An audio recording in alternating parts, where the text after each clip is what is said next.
चलिए इंदौर से एक बड़ी और गंभीर खबर आपको बता दें, जहां RN. Kapoor memorial Ayurvedic medical college के ओबीसी वर्ग के छात्रों की पोस्ट मैट्रिक स्कॉलरशिप का नवीनीकरण नहीं हो पा रहा है। जी हां, आपको बता दें कि छात्रों ने जिला कलेक्टर को लिखित आवेदन देकर बताया है कि वे पिछले साल स्कॉलरशिप के लाभार्थी रहे हैं, लेकिन इस वर्ष पोर्टल पर तकनीकी समस्या के कारण उनका रिन्यूअल अटक गया है। जी हां, अब छात्र अपनी पढ़ाई और फीस को लेकर बेहद ही परेशान है। चलिए आपको दिखाते हैं इस पूरी रिपोर्ट में। दरअसल इंदौर के RN. Kapoor memorial Ayurvedic medical college में BA-MS की पढ़ाई कर रहे ओबीसी वर्ग के छात्र छात्राएं पोस्ट मैट्रिक स्कॉलरशिप योजना के तहत पिछले वर्ष स्कॉलरशिप प्राप्त कर चुके थे, लेकिन इस वर्ष जब उन्होंने स्कॉलरशिप का नवीनीकरण करने की कोशिश की तो पोर्टल पर तकनीकी समस्या सामने आई, जिसके चलते उनका आवेदन आगे नहीं बढ़ पा रहा है। छात्रों का कहना है कि सभी जरूरी दस्तावेज और पात्रता होने के बावजूद वे रिन्यूअल प्रक्रिया पूरी नहीं कर पा रहे हैं और इसी को लेकर आज छात्रों ने जिला कलेक्टर कार्यालय पहुंचकर कलेक्टर को लिखित आवेदन सौंपा और जल्द ही समाधान की मांग की है। आपको बताते चले कि छात्रों का कहना है कि यदि समय रहते समस्या का समाधान नहीं हुआ तो उनकी पढ़ाई और फीस दोनों पर असर पड़ेगा। अब देखना होगा कि जिला प्रशासन इन मेडिकल छात्रों की समस्या पर कितनी जल्दी संज्ञान लेता है।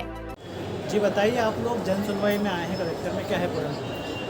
सर, हम सब आर.एन. कपूर कॉलेज के छात्र हैं और हम सब 21-22 बैच के छात्र हैं और ओबीसी की जो स्कॉलरशिप का पोर्टल है वो हमारे लिए अभी ओपन नहीं हो पा रहा है। हमारे कॉलेज ने पूरा काम कर दिया है उनका, लेकिन आगे का जो काम है वो यहाँ से नहीं हो पाया था। तो हम यहाँ पर आए थे जन सुनवाई में, हम यहाँ पर कलेक्टर साहब से मिले और हमने एक आवेदन पत्र दिया, जिससे हमें उन्होंने ये आश्वासन दिया है कि 2 से 3 दिन का आप हमें समय दें, हम आपको सब कुछ बता देंगे। और यहाँ पर जो पिछड़ा वर्ग के अधिकारी हमें ऊपर मिले थे, उन्होंने हमें बताया कि पहले 1 साल की स्कॉलरशिप मिला करती थी और अभी कुछ नए संशोधन नियम चल रहे हैं, जिसके कारण 18 महीने का कुछ क्रॉस हो गया है, जिसकी वजह से स्कॉलरशिप अब 18 महीने के हिसाब से मिलेगी। तो इसी कारणवश ये जो नया संशोधन नियम है वो उसमें डिले हो रहा है, जिसके कारण हमें स्कॉलरशिप नहीं मिल पा रही है और हमें 2 बार स्कॉलरशिप मिल चुकी है और इस बार स्कॉलरशिप हमें अभी तक नहीं मिली है, जिसकी वजह से हम सब जो मिडिल क्लास फैमिली से आते हैं वो सब अभी फ़ीस नहीं भर पा रहे हैं। और इसमें हमें यहाँ से आश्वासन तो मिला है कलेक्टर जी की तरफ से कि वो हमारे लिए कुछ भी करेंगे। 2 से 3 दिन का अभी उन्होंने समय दिया है और अब हम इंतज़ार कर रहे हैं 2 से 3 दिन तक पोर्टल की लिंक ओपन होने का और हम हमारे फॉर्म भरने के लिए तैयार हैं।